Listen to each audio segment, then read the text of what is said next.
নমস্কার। যুক্তি তর্ক সঙ্গে অর্কই আপনাদের স্বাগত। আপনাদের সঙ্গে আমি অর্কপ্রভ সরকার। ভয় কি মরণে রাখিতে সন্তানে, ভয় কি মরণে রাখিতে সন্তানে, মাতঙ্গী চলিছে আজ সমর রঙ্গে। তাথই তাথই তাথই দ্রিমি দ্রিমি দ্রম দ্রম, ভূত পিশাচ নাচে যোগিনী সঙ্গে। ভয় কি মরণে রাখিতে সন্তানে, ভয় কি মরণে রাখিতে সন্তানে, মাতঙ্গী চলেছে আজ সমর রঙ্গে। অপটু গলায়, আমি তো আর গান জানি না, চারণ কবি মুকুন্দ দাসের এই বিখ্যাত গান আপনারা সবাই শুনেছেন। ভয় কি মরণে রাখিতে সন্তানে, মাতঙ্গী চলেছে আজ সমর রঙ্গে। তাথই তাথই তাথই দ্রিমি দ্রিমি দ্রম দ্রম, ভূত পিশাচ নাচে যোগিনী সঙ্গে। কার উদ্দেশ্যে বললাম আপনারা নিশ্চয়ই বুঝতে পারছেন। এটা বোঝবার জন্য আমি সরি, আপনাদের কোনো পুরস্কার দিতে পারবো না, কারণ আপনারা সবাই জানেন মাতঙ্গী চলেছে আজ সমর রঙ্গে, ভূত পিশাচ নাচে যোগিনী সঙ্গে। আপনারা আমার অনুষ্ঠান তো দেখেন, আমাকে সহায়তাও করেন, অনেকে করছেন, কৃতজ্ঞতা জানানোর ভাষা নেই। আগামী দিনেও আপনাদের সহায়তা থেকে বঞ্চিত হব না। থ্যাঙ্কস বাটনে ক্লিক করলেই সুপার থ্যাঙ্কস, আপনাদের সহায়তা আমার কাছে চলে আসবে। 28শে জানুয়ারি সিঙ্গুরে দাঁড়িয়ে দিদিমণির 41 মিনিটের ভাষণ শুনে আমার এটাই মনে হলো, একদম মাতঙ্গী চলেছে আজ সমর রঙ্গে। কি কি বললেন তিনি, তার আগে বলি, দেখুন, মহারাষ্ট্রের বারামতির দাদা অজিত পাওয়ারের নশ্বর দেহ পঞ্চভূতে বিলীন হয়ে গেল, কেন্দ্রীয় স্বরাষ্ট্রমন্ত্রী অমিত শাহ ছিলেন। এটা নিয়েও আমাদের দিদিমণি চক্রান্তের তত্ত্ব খুঁজে পেয়েছেন। সুপ্রিম কোর্টের নজরদারিতে তদন্ত, ওনাকে কে বলেছেন আমি জানি না। ওনার নেটিভ ইন্টেলিজেন্স সম্পর্কে আমার খুব উচ্চ ধারণা ছিল, কিন্তু যত দিন যাচ্ছে আমার মনে হচ্ছে তিনি তার এই নেটিভ ইন্টেলিজেন্সের ব্যাপারটাও হারিয়ে ফেলেছেন। পুনে পিঁপড়ি পিঞ্চুয়ার পুরসভায় দুটো এনসিপি আলাদা করে লড়েছিল, বিজেপির বিরুদ্ধে লড়েছিল। স্থানীয় স্তরে এরকম প্রতিদ্বন্দ্বিতা হয়, বাম জমানায় হয়নি? ফরওয়ার্ড ব্লকের সঙ্গে সিপিএম, আরএসপির সঙ্গে সিপিএম হয়েছে তো। কেউ কি তারা বামফ্রন্ট ছেড়ে বেরিয়ে গেছিল? মহারাষ্ট্রের 6বারের উপমুখ্যমন্ত্রী অজিত পাওয়ার নাকি বিজেপির সঙ্গ ছেড়ে বেরিয়ে আবার আইএনডিআই জোটের দিকে পা বাড়িয়েছেন। মুখ্যমন্ত্রীর কাছে নাকি এই তথ্য ছিল, সেই জন্যই তার মনে সন্দেহ হয়েছে যে এই বিমান দুর্ঘটনা কোনো অন্তর্ঘাত নয় তো। মুখ্যমন্ত্রীর মুখে ঝামা ঘষে দিয়েছেন মারাঠা স্ট্রংম্যান অজিত পাওয়ারের কাকা শরদ পাওয়ার। বলেছেন যে 28শে জানুয়ারি তিনি কথা বলার অবস্থাতেই ছিলেন না, কিন্তু কলকাতার কিছু সংবাদ মাধ্যমে তিনি এটা দেখেছেন যে সেখানে নাকি অন্তর্ঘাতের তত্ত্ব প্রচার করা হচ্ছে। শরদ পাওয়ার শটান বলে দিয়েছেন এটা দুর্ঘটনা। ওই যে কথা আছে না, মায়ের থেকে মাসির দরদ বেশি। দিদিমণি সবকিছুতেই চক্রান্তের তত্ত্ব খোঁজেন, সবসময় একটা কল্পিত প্রতিপক্ষকে খাড়া করে নিজে ভিক্টিমাইজ, সবাই চক্রান্ত করছে, আর সমুদ্র হিমাচল সবাই তার বিরুদ্ধে চক্রান্ত করছে। এই তত্ত্ব তিনি বঙ্গবাসীকে খাওয়াতে চান, সম্ভব হলে দেশের মানুষকেও। কিন্তু ওই বললাম, প্রবীণ নেতা শরদ পাওয়ার দিদিমণির মুখে ঝামা ঘষে দিয়েছেন, হঠাৎ করে চক্রান্তের তত্ত্ব তিনি বাজারে হাজির করেছিলেন। এ তো গেল একটা দিক। দ্বিতীয় দিকটা হলো, ওই 41 মিনিটের ভাষণে দিদিমণি কত টাকার প্রকল্প ঘোষণা করেছেন? 32,000 কোটি টাকা। টাকা কি গাছে ফলে, নাকি এখানে কোনো গৌরী সেন আছেন? আপনি কর্মচারীদের দিয়ে দেবেন না, পাকা নিয়োগ করবেন না, আশা কর্মীদের অনিয়মিত বেতনকে নিয়মিত করবেন না, মোবাইল নিয়ে তাদের অনেক কথা আছে, সেগুলো কর্ণপাত করবেন না। আপনি বলে যাচ্ছেন মনের মাধুরী মিশিয়ে 32,000 কোটি টাকার প্রকল্প আমি ঘোষণা করে দিলাম। এই টাকাটা আসবে কোথায়? গাছে ফলে? এত প্রকল্প, শিল্প কৃষির সহাবস্থান হবে। দিদিমণি দয়া করে শিল্পের কথাটি আর বলবেন না, ওটি আপনার কম্য নয়। আপনি শিল্প তাড়িয়েছিলেন। 85% তৈরি হয়ে যাওয়া একটি কারখানা ভাঙতে হয়েছিল। টাটার মতো প্রতিষ্ঠিত শিল্প গোষ্ঠীর কারখানা ভেঙে সেই জমিতে শস্যের চাষ হয়েছিল। যারা টাটাকে তাড়ায় তাদের রাজ্যপাটে কোনো প্রতিষ্ঠিত শিল্প গোষ্ঠী বিনিয়োগ করবে না। দিদিমণির 15 বছরের রাজ্যপাট দেখুন, তোমার দেখা নাই রে, তোমার দেখা নাই।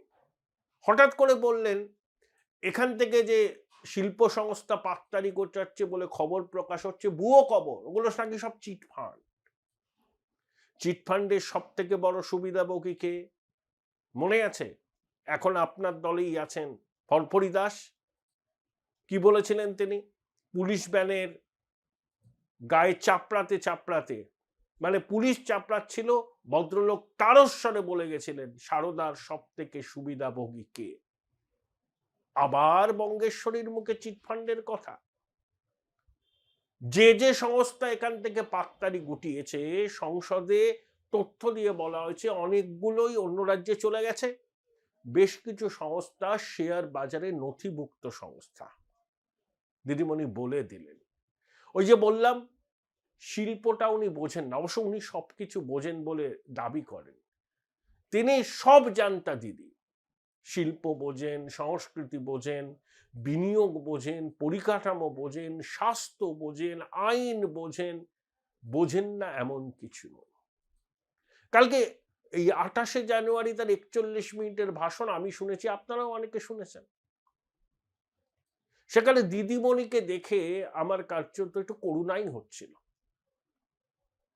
প্রথমে বললেন, জানেন দিল্লির জমিদাররা সব দেখে বলে, টেলিপ্রম্পটার থাকে সামনে একটা ঘষা কাঁচে, আপনারা দেখতে পারবেন না আমি জানি।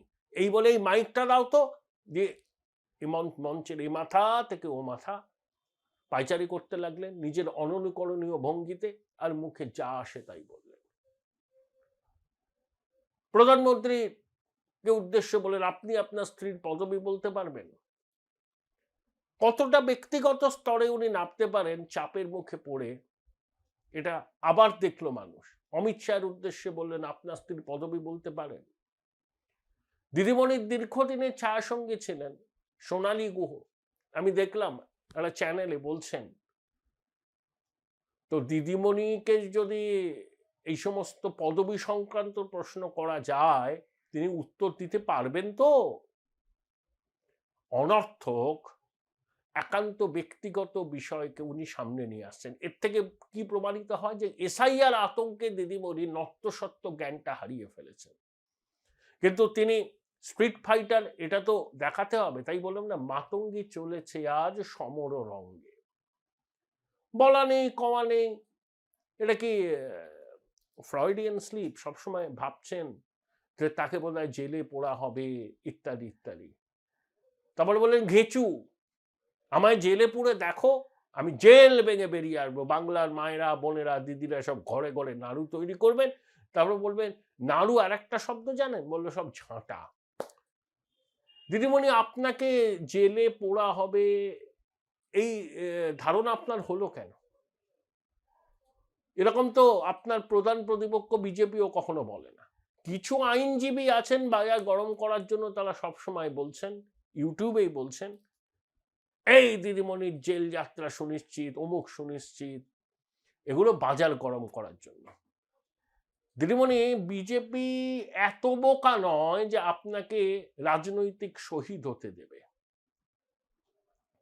আপনি নিশ্চিন্তে থাকুন, আপনি যেমন আছেন রাজনীতি করুন। বাংলার মানুষ আপনাকে বিশ্রামে পাঠাবে কিনা সেটা নির্বাচনের ফলাফল বেরোলে পরে জানা যাবে। ভিতরে ভিতরে মনস্তত্ত্ব কাজ করছে নাকি যে আমাকেও জেলে যেতে হতে পারে? আসলে উনি তো চৌর্যবৃত্তির সাম্রাজ্য প্রতিষ্ঠা করেছেন। বিরোধীদের অভিযোগ, জনমানসেই ধারণা অনেকটাই বদ্ধপরিকর, মানে বদ্ধমূল। তার খবর টবরও তিনি পান, সেই থেকেই বোধহয় একটা আতঙ্ক তৈরি হয়েছে মনের মধ্যে, আমাকেও বোধহয় জেলে পাঠিয়ে দেবে। তাই তিনি মঞ্চের এ মাথা থেকে ও মাথা কর্ডলেস মাইক নিয়ে হাঁটলেন আর আবোল তাবোল বলে চললেন।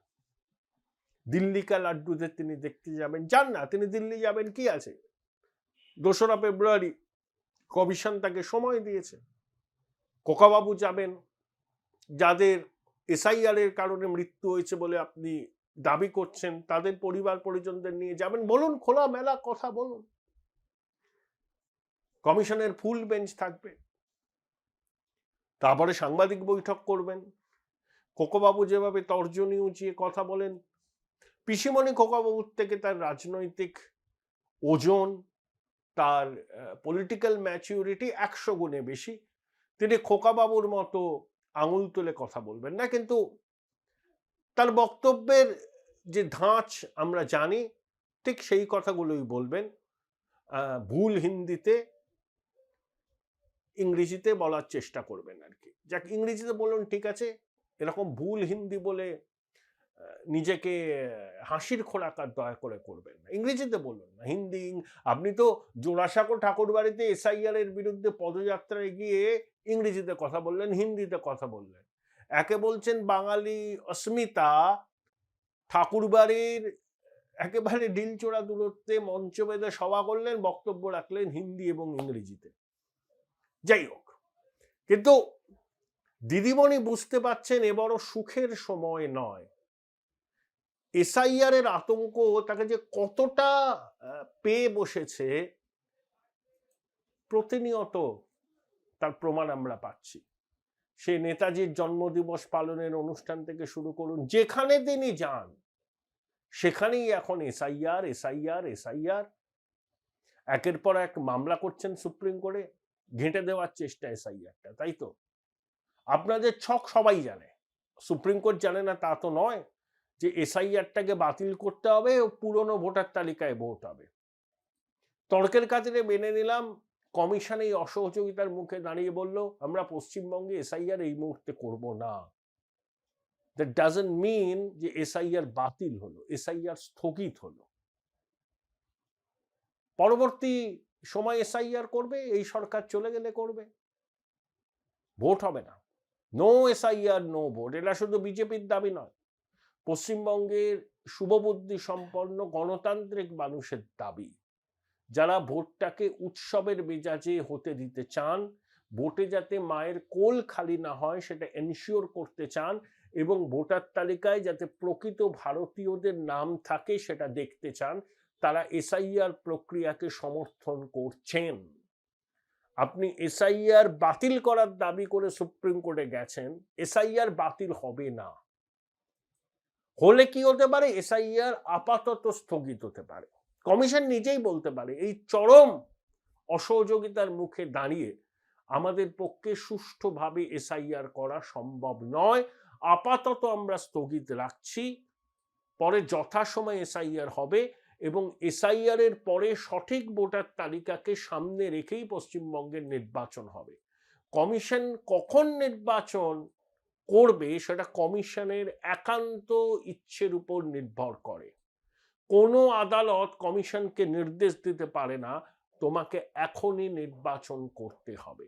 কমিশন যদি দেখে পরিস্থিতি নিয়ন্ত্রণে নেই, সাংবিধানিক প্রতিষ্ঠান তার কাজ করতে গিয়ে বাধাপ্রাপ্ত হচ্ছে, কমিশন কিন্তু কোনো অবস্থাতেই নির্বাচন করবে না। এসআইআর বাতিল হবে না দিদিমণি, এসআইআর স্থগিত হতে পারে, তাতে আপনাদের বিপদটা আরো বাড়বে। যদি রাষ্ট্রপতি শাসনে এই রাজ্য চলে যায়, দেখবেন আপনার শাসক দলের মূল ভিত্তিটা কি? পুলিশ। পুলিশ যদি নিউট্রাল হয়ে যায়, আপনাদের মাতব্বররা ঘরে ঢুকে যাবে। Join Indian Institute of Hotel Management now. Right choice, right decision. যা করছেন পুলিশকে সঙ্গে নিয়ে করছেন।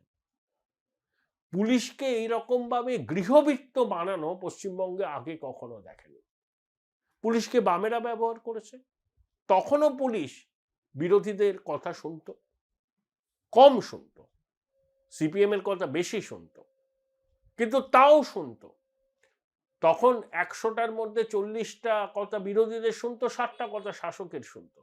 দিদিমণি তো দীর্ঘদিন বিরোধী নেত্রী ছিলেন, কোথাও আপনি সভা করতে যাবেন বাধা পেয়েছেন? পুলিশের কাছ থেকে অনুমতি পাননি? হয়েছে কখনো? বিরোধী দলনেতা হিসাব করে বলেছিলেন কিছুদিন আগে 101 বার কলকাতা হাইকোর্ট থেকে তাকে অনুমতি নিতে হয়েছে সভা করার জন্য, পদযাত্রা করার জন্য। আপনি আবার গণতন্ত্রের বড়াই করেন, সংবিধানের রক্ষাকর্ত্রী আপনি, যেখানে গণতন্ত্র পদদলিত, সংবিধান লাঞ্ছিত, যেখানে বিরোধী দলনেতাকে আদালতের অনুমতি নিয়ে রাজনৈতিক কর্মসূচি করতে হয়, সেখানে আপনি বড় বড় কথা বলছেন। আপনার প্রশাসন একান্তভাবে পুলিশ নির্ভর, আর কিছু অনুপ্রাণিত সিভিল অ্যাডমিনিস্ট্রেশন আপনাকে ঘিরে থাকে, তাদের দিয়েই আপনি রাজ্যপাট চান। সেই অ্যাডমিনিস্ট্রেশন দেখবেন রাতারাতি পাল্টি খাবে, শুনবে না আপনাদের কথা। তখন যদি ভোট হয় না, 50-এর নিচে নেমে যাবেন। আমি রাষ্ট্রপতি শাসনের ব্যক্তিগতভাবে বিরোধী। অতীতে আমরা দেখেছি কংগ্রেসের জামানায়, ইন্দিরা গান্ধীর জামানায় নানা ছুতোয় রাষ্ট্রপতি শাসন জারি হতো, পশ্চিমবঙ্গে হয়েছে অতীতে। কিন্তু কেন্দ্রের এনডিএ সরকার 11 বছর মণিপুর, জম্মু কাশ্মীর ছাড়া কোথায় রাষ্ট্রপতি শাসন জারি করে? সেগুলো সব একদম সম্পূর্ণ অন্য কারণ।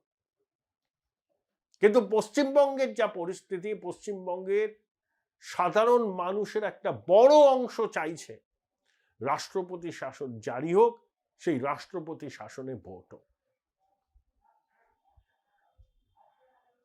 মাতঙ্গে নেচেছে আজ সমর রঙে। আপনি যান না কমিশনের অফিসে, যান, কোকাও বলেছেন না 1 লাখ লোক নিয়ে কমিশন ঘেরাও করবে। গেছিলেন 1 লাখ লোক নিয়ে? মুরদ আছে? সে এবার রাজঘাটে গেছিলেন বাসে করে লোক নিয়ে, 1-2 হাজার লোক নিয়ে। এত তর্জনী উঁচিয়ে বড় বড় বাতেলা, পিসিমণির আলোয় আলোকিত এই খোকা কত কথাই না বলেন। আসলে এই যে শূন্যকুম্ভের ঝংকার, আইপ্যাকের হাতের পুতুল খোকা, এরা বাংলার মানুষ এবং শাসক দলও জেনে গেছে। তাই মুখ্যমন্ত্রী সিঙ্গুরের সবাই দাঁড়িয়ে যেগুলো বললেন না, সেগুলো আর্তনাদ, ভয় ভয় ভয়। যদি গদি চলে যায় তাহলে ওনার কালীঘাটের বাড়িতে কেউ যাবে না। যে আমলাকুল বলে, যেটাকে বলে হ্যাঁ ম্যাডাম বললে ওই যা বলে হ্যাঁ ম্যাডাম, হ্যাঁ ম্যাডাম, হ্যাঁ ম্যাডাম, সে আমলাকুল ও থাকবে না। চামচালা তো সবার আগে শিবির বদলাবে।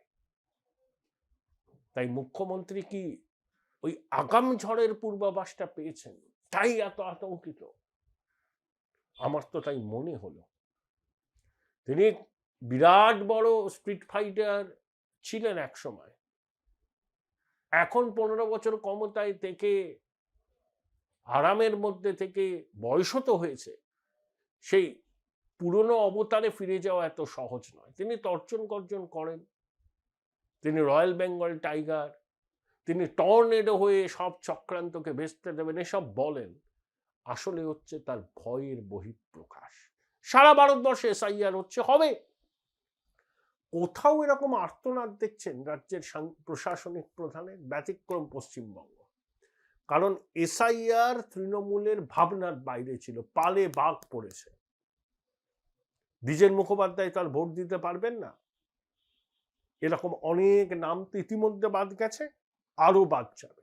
নির্ভুল ভোটার তালিকাতেই ভোট হবে। সেই এসআইআর সম্পূর্ণ হলেই হবে। কবে সেটা সম্পূর্ণ হবে সেটা কমিশন বলবে, কিন্তু এসআইআর কোনো মতে বাতিল হবে না। এই যে সুপ্রিম কোর্টে একের পর এক আপনারা পিটিশন দাখিল করছেন, আদালতও বুঝে গেছে প্রক্রিয়াটাকে ভেস্তে দেওয়ার একটা সুপরিকল্পিত চক্রান্ত। কপিল সিব্বল ব্যারিটন ভয়েসে নানা কথা বলবেন, অভিষেক মানু সিংভি সুললিত ইংরেজিতে বলবেন, শ্যাম দিওয়ান বলবেন এসআইআর ভেস্তে দিন, এসআইআর বন্ধ করুন। বন্ধ হতে পারে, স্থগিত হতে পারে, বাতিল হবে না।